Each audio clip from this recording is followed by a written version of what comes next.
So excited to be doing our recap today with Chelsea via, HoneyBook or however you're seeing it today.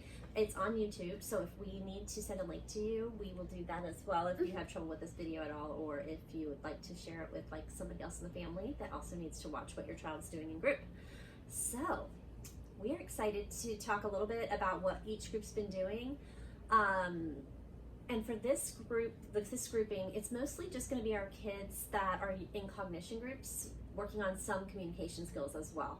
This is what we've been working on in general with those groups. So this recap's a little more general, and we'll be a little more specific in our email that you got. So if you look on this email that you clicked on to get to this video, you'll also see some of your child's challenges and celebrations for the last few sessions.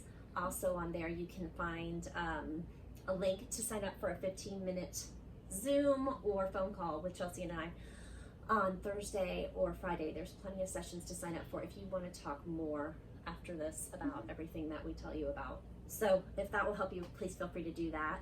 Another thing that Chelsea's been doing is Facebook. She's been putting a lot on Facebook, and it's all related to our groups right now. So if you are wondering what we're doing, there's videos on there that we watch in group. We might play it on there. We will take pictures of kids that are loud, and we might put them on there. This is for our families. So please go to 3C's Therapy Center on Facebook if you're already on Facebook, and just join on so that you can actually kind of get a few things each week about what we're working on. Yeah, especially now since you guys right now can't come into the office. It's a really great resource just so you can feel more connected to what's going on inside here. Yeah, because it's really hard for us not to be able to talk to you as well. So don't forget that those communication charts are still out there every single day, and we would love for you to come up if you want to and grab them, go in your car, write us a note, and bring them back up, and we will respond like we normally would.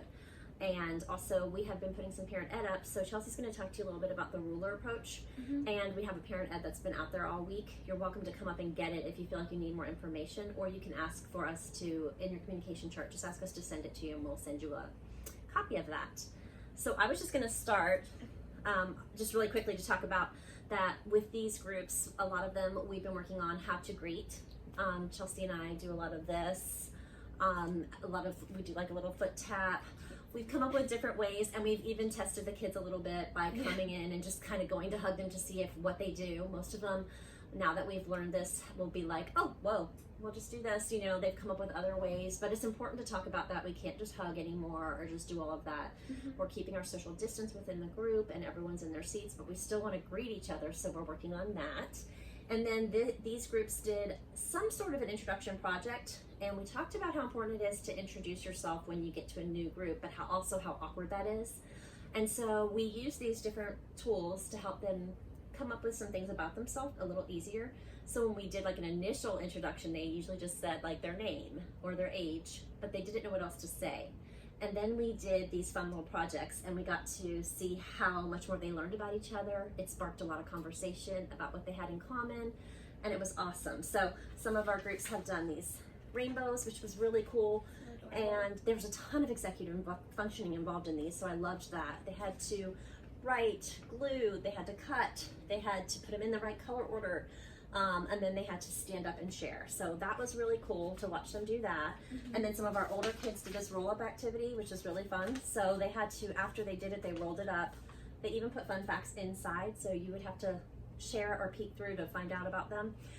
This was a little more extensive and asked about their traits and things they're nervous about and things they're excited about for school. So either way, they then introduced themselves using this, and then they had a chance to talk to each other, ask each other questions, and respond.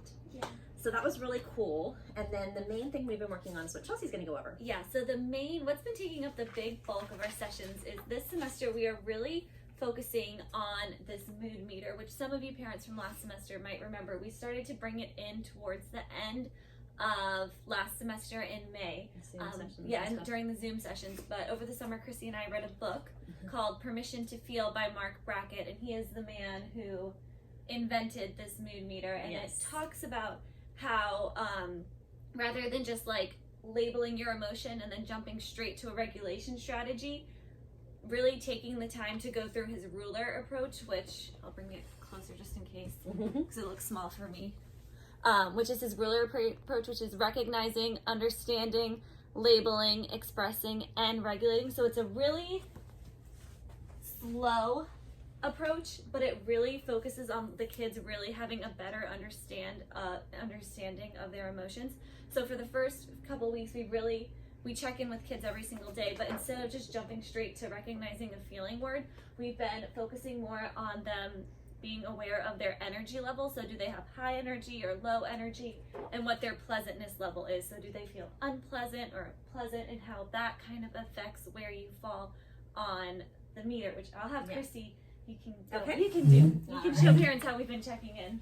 Yes, so we've been asking everybody, we start off on the x-axis and we ask them where they're at with their pleasantness. Are they like feeling real in the positive or kind of in the negative? These are kind of done just like an XY coordinates on a graph would be, so it's kind of fun to watch them do that part too. So after we do the pleasantness, so for me, I might say I think I'm at like +3 today, so I'm pretty much on this side, I'm feeling pretty pleasant. And then now I'm going to look at my energy. Is my energy up here in the top or down in the bottom? Neither one of them is wrong or bad. We tell them this side is kind of actually a really positive, good side to be on a lot of the time during learning. So in the green is also just mellow, relaxed. But today I'm feeling a lot of energy, so I think I'm +3, and I'm +3 on my energy. So then they would mark that. But we kind of talked, a lot of these kids are now learning also that this side is going to be more of our triggers, and this is going to be some of our strategies, because these are kind of the things that are not going so well or struggles, and these are going to be the positives. So now Chelsea will tell you a little more how we worked on that. Yeah, so again, these first 2 weeks we've really just been focusing on recognizing our emotions. So recognizing like what they are and where they go. It's very surprising how many kids would put like sad up in the red, or they would just put like calm up in the yellow. It took a while to it was really good discussion, because a lot of it was just kind of workshopping and figuring out together how you feel for each emotion. So we've done a couple of activities to do that with them. The first one of the ones that we did is this mood meter, where we had some different facial expressions cut out, and I'll bring it closer too so you can see again. Where we had different facial expressions cut out, and the kids we would talk about what emotion we thought that each facial expression was, and we would put them in the different quadrants on the mood meter. So that was one way that we helped teach them how to recognize their emotions. I don't know which one I should do first. That one. This one? Okay. Yeah. Another activity we did it's called My Unusual Moods. But we had the kids, or my usual moods, not unusual. Well, they are unusual and usual. Yeah. What we had them do is we kind of talked about different things that happen in our life that put us in the different quadrants. So what happens that makes you feel in the red quadrant? What happens that makes you feel in the yellow quadrant? And what in the blue and what in the green? And what was so interesting, it was very different for every student, but we found some kids were able to put a lot in one quadrant, but not a lot in another. Yes. And some of them really didn't know at all throughout their day what put them in any mood, even like happy, which was really surprising for me that so many of them struggled to think of something that made them happy. That was kind of hard to watch. Which also made you realize too, like when you are asking your child how they're feeling, how their day went, and they say it's fine and it's good, but they can't say what made them happy, but then they have like a huge reaction to something later in the day. Well, they're so like discombobulated from what they are really feeling, like they're not attached to it at all. So yeah, they're not relating to their mood. And then we had kids come up and be like, I'm in the yellow. Yeah. I'm high energy and pleasant, but then their tone of voice and their facial expression was completely like serious and very sad, and they were slumped, and we were like, that doesn't really match the amount of energy and happiness you see in Chelsea and I when we're in that same quadrant. So it's been interesting to watch. Very interesting. The third activity that we worked on with the kids, and this is an example from one of our groups, is having them say their emotion words, or tie like the emotion words to each quadrant. And what's so crazy is, so there's 2,000 words in the English dictionary that are solely for describing our emotions. Out of those 2,000 words, kids were really only able to give us like the most basic. Like this is from one of our. No, they're older. They're older. They're in sixth grade, middle school. But these are. Well, you can't see it because it's in pen. Oh yeah, you can. Like these were the only words they were able to come up with. Very basic: sad, tired, exhausted for blue, excited for yellow. That was the only like pleasant, upbeat Right. energy where they can think of green as just good and calm, scared, annoyed, overwhelmed for red. So it kind of just shows like, wow, we have a lot to work on. We need to grow their emotional vocabulary so that they can better understand and express themselves and understand, which is the next little level, Yeah. which we're going to start touching on a little bit this week and the next following weeks.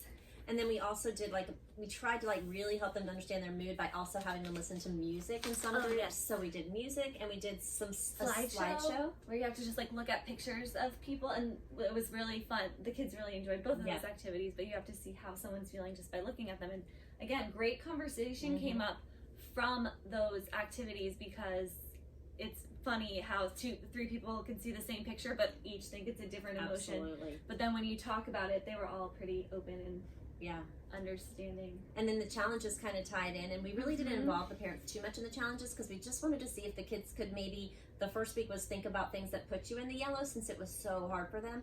And several of them had done that, and some of them had a few answers come back, but a lot of them still said it was hard for them to find times in their week that they felt that mood. And then their second week challenge was to see what makes you guys in the yellow. So what did they observe their parents? So they'll come today to hopefully tell us some things that they observed with you guys that put you in the yellow. So this is important for them to now start to look around. That's perspective taking and see what puts you in different moods.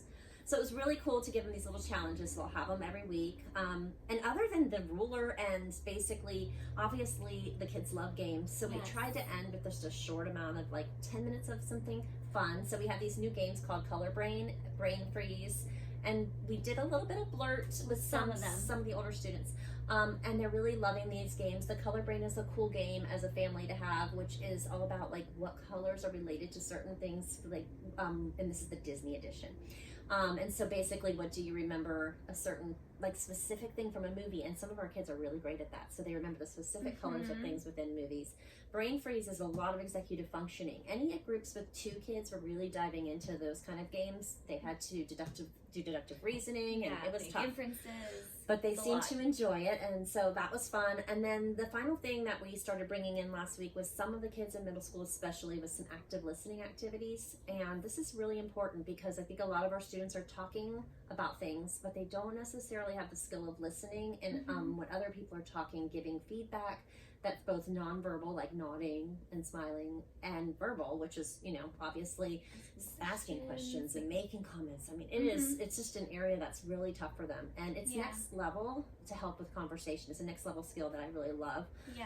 So that's definitely something we're bringing in. And obviously all these kiddos are going to need to work on friendship and, self-esteem issues. And we have just so much to work on. So I think this whole ruler approach is going to pull in everything we need. Yeah.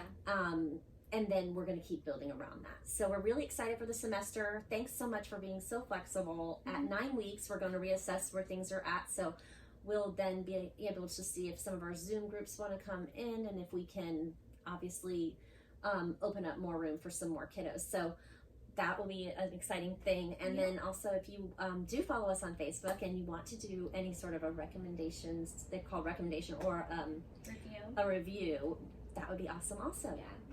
We don't do very much advertising. We're really only word of mouth, so anything you guys give us, we're very appreciative of. It makes us feel good for the feedback too, so we can know that how we're doing. But we miss you guys, and we're excited. Your kiddos are doing amazing, following all of the COVID protocols. Yeah, they're being troopers. They really are. And thank you guys for being flexible with this too. I know it's not fun waiting in your car for an hour, but we appreciate it, and we can't wait till we can get you back in the office. Yes. Thanks Awesome. so much. Thank you.